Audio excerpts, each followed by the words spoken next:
Hola, ¿qué tal? ¿Cómo están? Hoy vamos a hablar del trastorno por déficit de atención e hiperactividad. Vamos a hablar de qué es este trastorno.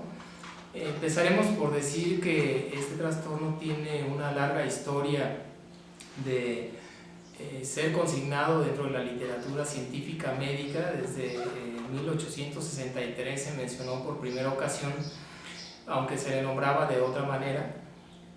Fue pasando a través de los años por diferentes nombres hasta que en el año de 1980 la doctora Virginia Douglas de la Asociación Psiquiátrica Americana le dio el nombre de trastorno por déficit de atención e hiperactividad, que es como actualmente lo conocemos nosotros. Bien, ¿qué es el trastorno por déficit de atención e hiperactividad? Bueno, es un padecimiento neurobiológico que produce dificultades para mantener la atención y la conducta en los niveles funcionales y altera la calidad de vida de las personas que lo padecen. Es un problema neurobiológico porque sucede adentro del cerebro y también por esa razón cuesta un poco de trabajo de identificarlo. Nosotros cuando vemos a una persona, por ejemplo, que usa anteojos, sabemos que tiene una debilidad visual. No necesitamos preguntarle nada, sino que solamente a simple vista, porque es portador de anteojos, deducimos que tiene una debilidad visual y los anteojos están ayudándole a tener entonces la calidad de visión que le permite tener un desempeño adecuado para la vida. En el caso del trastorno por déficit de atención e hiperactividad, al ser un problema que pasa dentro del cerebro, bueno, desafortunadamente no podemos nosotros poderlo ver como en el ejemplo que les ponía de los anteojos, y entonces nos cuesta trabajo entender qué sucede con él, y por eso también a veces nos cuesta trabajo reconocer que existe, aunque como les mencionaba al principio ya hay una evidencia histórica, científica, médica que lo puede mostrar. Sabemos actualmente también que este trastorno tiene una evidencia genética, que también es de los problemas psiquiátricos que tienen mayor heredabilidad. Esto es un 75% de los casos en donde se transmite de padres a hijos. Por lo tanto, sabemos pues que estamos enfrente de un problema real. Pero ¿qué pasa con el cerebro cuando se tiene el trastorno por déficit de atención e hiperactividad? Bueno, primero imaginémonos al cerebro, así como lo vemos en la imagen, que se va formando de la parte de atrás hacia adelante a partir de los 35 días de concepción, en donde la parte última que se forma es la que tenemos en el frente, en la zona de los frontales, y esa zona del cerebro es la que nos hace diferentes entre nosotros las personas y los animales. Esto es que ante cualquier situación en la que estamos nosotros desenvolviéndonos, esta parte de los frontales nos permite tomar las decisiones, nos permite organizar y planear para tomar decisiones que posteriormente nosotros ejecutamos. Justamente en esa zona de los frontales es en donde está también la parte que conocemos como un proceso cognitivo superior, que es la atención. Pero, ¿qué pasa dentro del cerebro? Tenemos nosotros, para podernos comunicar, diferentes células, entre ellas las neuronas, que como todo el mundo sabemos, bueno, no solamente son las que nos caracterizan en términos de coeficiente intelectual y demás, sino que son las que permiten con este intercambio de información y comunicación desarrollarnos, desempeñarnos de acuerdo a nuestra edad, nuestra cultura, nuestro sexo, etc. Las neuronas se comunican entre sí para poder realizar las diferentes acciones necesarias para la vida, pero no pueden tocarse unas a otras. Las neuronas, como se ve en la imagen, es como si fueran estas dos pequeñas células con manitas y que tienen impulsos eléctricos. Somos nosotros personas totalmente eléctricas y las neuronas transmiten esta información a través de la electricidad. Sin embargo, si llegaran a tocarse una a la otra físicamente, harían como un cortocircuito. Entonces, para poder comunicar una neurona con la otra de este impulso eléctrico, se necesita de un transportador o de una situación que le favorezca a esta comunicación pasar del otro lado, por decir.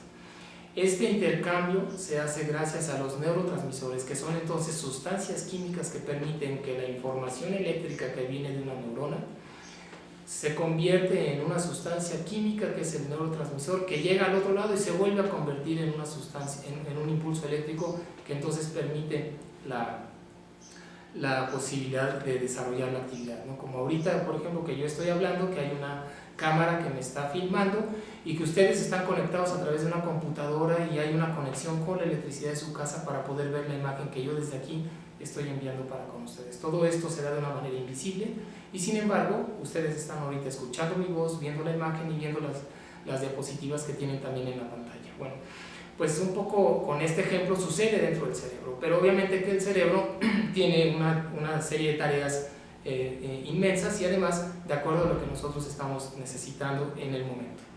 Es así entonces que estos neurotransmisores, que son 3 los que están particularmente implicados en el trastorno por déficit de atención, que son la dopamina, la norepinefrina y la serotonina. Estos 3 son los que en algún momento o no están funcionando bien o están ausentes de este lugar en donde deberían de estar para comunicarse y por eso producen un déficit de atención.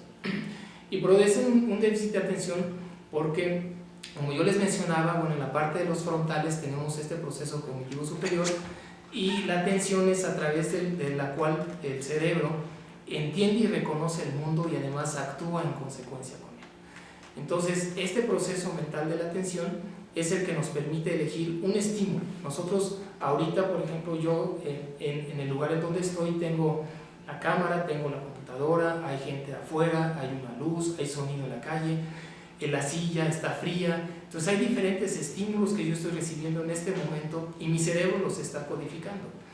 El proceso mental de la atención me permite a mí en este momento elegir solamente uno de esos estímulos y ese estímulo es el que yo tengo dentro de mí pensando, necesito seguir hablando y dando la plática que les estoy compartiendo a través de la computadora.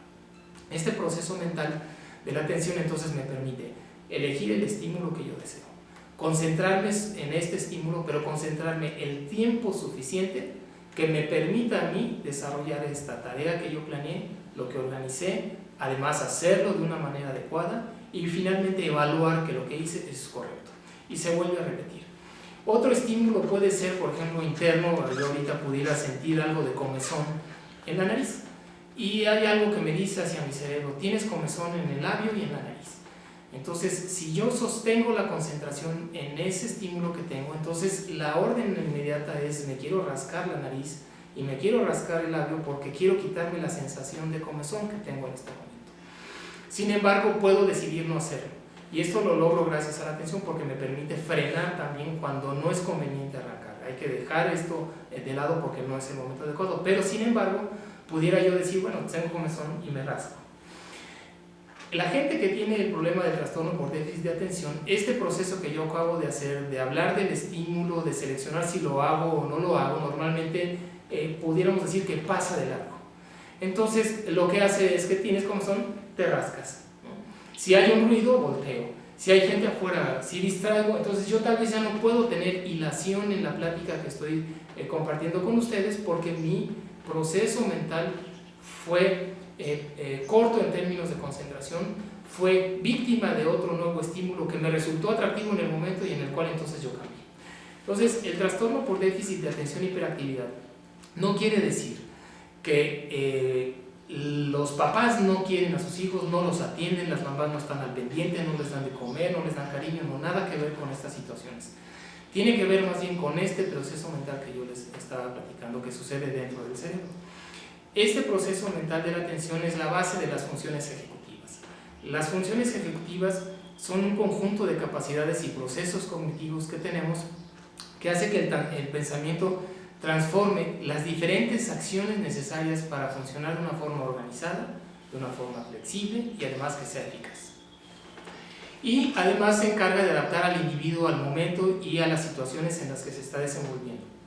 Y esto, por eso se le llama función ejecutiva, porque tiene que ver también con el desempeño, porque es observado por el resto de las personas.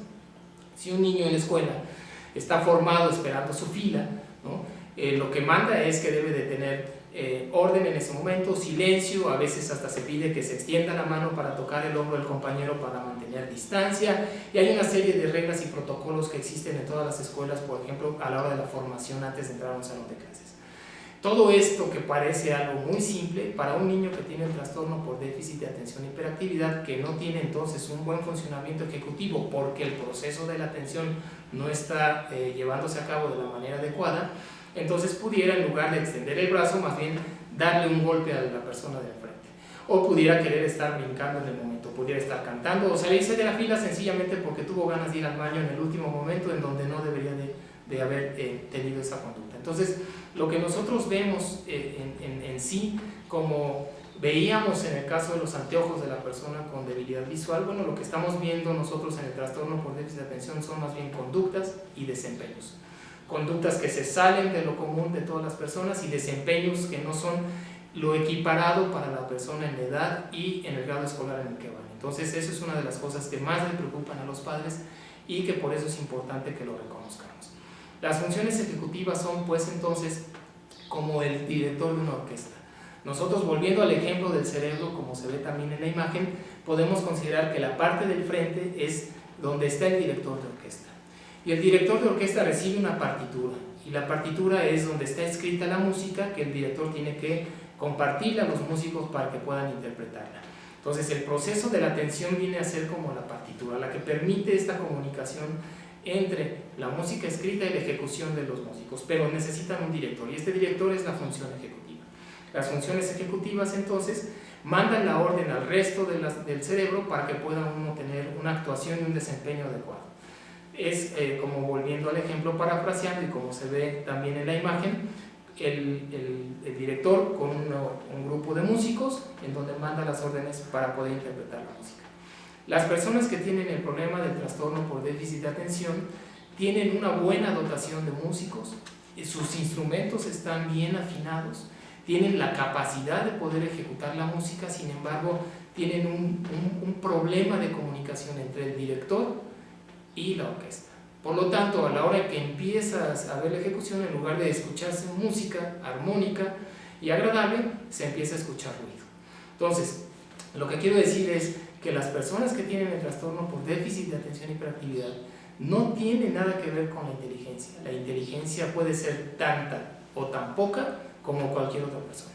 Sin embargo, el trastorno por déficit de atención y hiperactividad sí les afecta el que no puedan llevar a cabo todas sus tareas y desempeños y conductas en los niveles en donde, si fueran inclusive muy talentosos, pudieran tener resultados realmente también exitosos. Entonces, volviendo al ejemplo de la orquesta, ahí está la dotación, los músicos, los instrumentos afinados, el director de orquesta, pero no hay una buena sincronización, ¿no? Es, volviendo al ejemplo de los neurotransmisores, las órdenes que van y vienen no están siendo adecuadas porque estas sustancias químicas no están permitiendo la adecuada comunicación entre unos y otros. Conocemos actualmente el trastorno por déficit de atención e hiperactividad a través de 3 síntomas principales. Uno de ellos es la inatención, otro de ellos es la hiperactividad y el tercero de ellos es la impulsividad.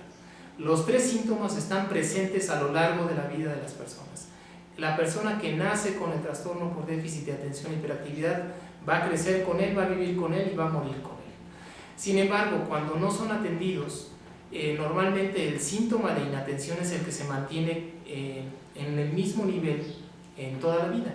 Y en el caso de los síntomas de hiperactividad e impulsividad, de niños son más agudos y de adolescentes, jóvenes y adultos empiezan a decrecer aunque no hayan tenido tratamiento. Sin embargo, los 3 logran un gran impedimento para el adecuado desempeño y para la conducta adecuada también de los niños en la vida. Pero bueno, hoy este momento lo vamos a terminar diciendo que el trastorno por déficit de atención e hiperactividad no es, como les decía, un invento, es una evidencia ya científica de un componente genético importante y que tiene también muchas posibilidades de ser detectado y tratado para que la persona pueda vivir feliz y tener éxito